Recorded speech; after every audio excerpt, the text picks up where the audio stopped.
Muchas gracias, Leonardo, por la invitación. Un saludo a todas las usuarias y usuarios de En Debate con los trabajadores y las trabajadoras y de Vive TV. Mira, en primer lugar, uno tiene que decir que la arremetida, la guerra del imperialismo contra la revolución bolivariana tiene como que dos elementos o tres. En primer lugar, comenzó hace bastante tiempo, desde que el comandante Hugo Chávez llegó al gobierno, ganó las elecciones de diciembre del año 98. Desde el 99, ¿verdad? Están en esa Sí, guerra. empezó ya la arremetida. Solo que ha tenido como picos culminantes, periodo 2002-2004, golpe de Estado, sabotaje petrolero, el intento de sacar al presidente, el comandante Chávez por la vía del referendo revocatorio. Y el pico que se abre a partir del año 2012, cuando vamos a hacer la campaña electoral para reelegir al comandante Chávez por segunda vez, que por tercera vez, que se inicia, se intensifica esa guerra con características nuevas. En aquel momento los elementos de orden político-militar por parte del imperialismo fueron fundamentales. La política quedó como que atrás. Pero a partir del año 2012, producto, por supuesto, de las experiencias del imperialismo en todas partes del mundo, comienza a aplicar un conjunto de recetas distintas. Por un lado, lo que hemos llamado la guerra no convencional, que es una guerra multiforme, una guerra total, que tiene elementos de orden económico, o sea, guerra política, guerra económica, guerra mediática, guerra psicológica, guerra militar, obviamente, con episodios de terrorismo, de violencia callejera, y una permanente acechanza desde dentro y desde afuera.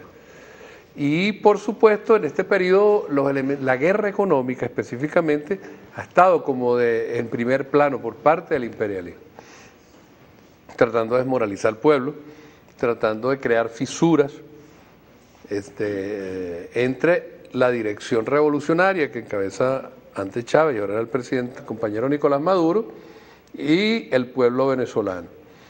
Ellos tuvieron un primer éxito, digamos, en esa guerra, que fue el año 2015, la victoria electoral, cuando ganaron la Asamblea Nacional de manera, digamos, importante, cuando sufrimos aquel revés. Solo que se equivocaron en la caracterización de la victoria que habían obtenido y de nuestra derrota en ese momento.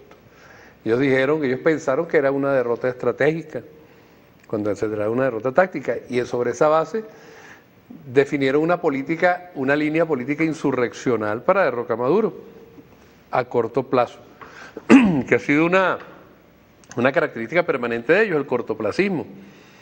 Por eso Ramos Ayú dijo en aquel momento, no, son 6 meses lo sacamos. Pero hay gente que cree que esto es una discusión de puntos de vista, pero hay un trasfondo, hay unos intereses, Claro. hay un intento de dominar el mundo.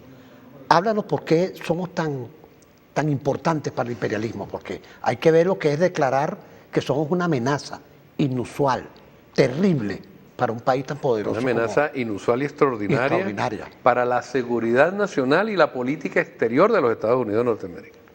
No es cualquier cosa, ¿no? Claro, no es una batalla de puntos de vista, no es una lucha de opiniones. De opiniones, de puntos de vista. No, aquí estamos confrontados y usualmente se habla de dos modelos, ¿no? De dos modos de producir y reproducir la vida, socialismo y el capitalismo. Son dos maneras, no solo diferentes, antagónicas, de producir y reproducir la vida. Cuando el comandante Chávez planteó en el año 2005, si no recuerdo, sí, 2005, que la revolución bolivariana era socialista, sacó el debate del socialismo y el capitalismo del terreno doctrinario, filosófico, ideológico, que lo sigue siendo, y lo metió en el terreno de las transformaciones materiales, de las condiciones materiales de vida del pueblo. Entonces, cuando hablamos de confrontar los modelos, entonces estamos hablando de, bueno, ¿cuál es el resultado del capitalismo en 6 siglos de dominación, de hegemonía mundial, de capitalismo sobre el planeta, si tomamos en cuenta el periodo del mercantilismo, la transición del feudalismo al capitalismo. 1.300 millones de hambrientos, eso es el resultado tangible, palpable, con todo lo que eso implica. La revolución bolivariana en 18 años, en 7 años, le ha dado vivienda a 2 millones de familias venezolanas. Desde el 2011, pero bueno, desde el 2011 hacia atrás, el comandante Chávez construyó y entregó como 400 a 500 mil más. ¿Ok? Pero bueno, esta semana vamos a llegar a 100% de pensionados. Por decir dos datos de la realidad. En medio de una feroz guerra económica, de una situación económica muy difícil, muy compleja, muy complicada. ¿Por qué? Entonces, esa es la razón de la que tú dices, de por qué el ataque contra Venezuela y por qué la virulencia, la violencia. Las características del ataque contra la revolución bolivariana y el hecho de que él sea el jefe del imperialismo, jefe político, el aspirante a rey del mundo, a emperador del planeta, quien esté precisamente al frente de esa guerra. Eso de superar el modelo rentista, petrolero, para construir el modelo productivo socialista pasa por ahí, pasa por el desarrollo en este momento de la agenda económica bolivariana y sus 15 motores. Entonces, los trabajadores, la clase obrera, como clase, tiene que asumir la dirección de ese proceso. Es la gestión directa y democrática del proceso social del trabajo. De eso se trata, tal como está plasmado en la Constitución bolivariana y en la Ley Orgánica del Trabajo de los Trabajadores y las Trabajadoras. Eso es ley. Ahora tenemos que desarrollarlo. Eso implica un desarrollo de la conciencia también de los trabajadores y las trabajadoras. Es decir, es una batalla que se libra en las unidades productivas, en eso que ahora llaman las entidades de trabajo, pues, ¿no? En las unidades productivas, industriales, agropecuarias, agroindustriales, en todos los sectores de la producción que tenemos que ir desarrollando con el petróleo como pivote, con la producción petrolera como pivote, pero no para quedarnos ahí, sino para diversificar la producción y nuevas relaciones de producción que nos vayan conduciendo hacia el socialismo. En ese terreno hay un elemento que es esencial en este momento, que es desarrollar la economía comunal.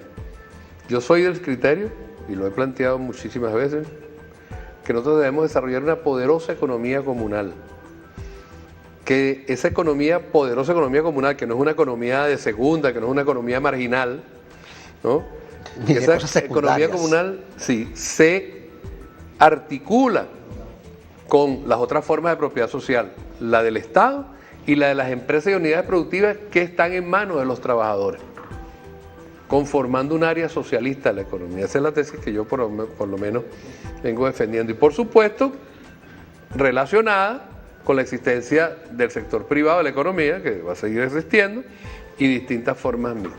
Pero ese sector socialista de la economía tenemos que desarrollarlo. Y allí la clase obrera, tanto la que existe hoy como la que se va formando a partir de estas unidades productivas comunales y otras, ¿no?, que se van desarrollando, juega el papel de vanguardia. Es ahí donde asume el papel de vanguardia la clase obrera en la construcción del socialismo. Yo creo que esa es la gran tarea estratégica de la clase obrera hoy, de los trabajadores y las trabajadoras en Venezuela, que es la producción.